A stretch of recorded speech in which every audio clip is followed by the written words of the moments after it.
So, hi, good evening. Para dun sa nagtatanong, magkano ba dapat yung value ng emergency fund? So, mostly ang sinasabi kasi at yung mga naririnig ko is 3 to 6 months ng salary. Halimbawa, ang salary natin is 30,000 times 3 for 3 months, 90,000.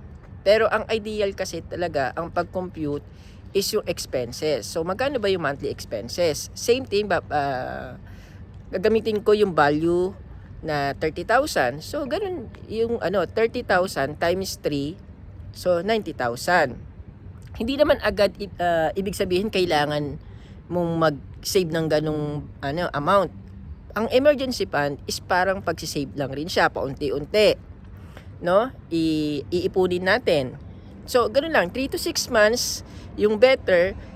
Pero kung breadwinner ka, ikaw lang talaga yung nagpo-provide sa family, no? So, dapat 9 months. So, yun, i-compute mo lang na yung emergency fund mo, dapat ganon, bago magsimula ng investment.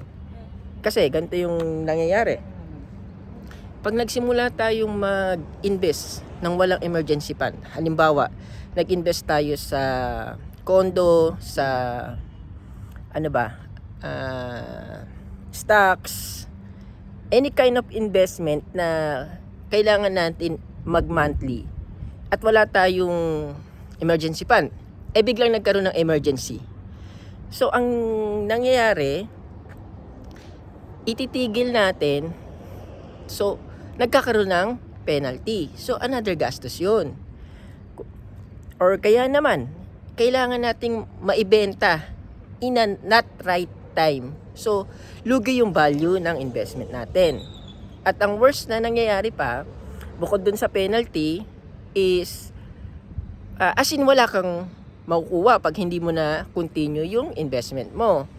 Or pwedeng percentage lang yung makuha mo doon sa ininvest mo na.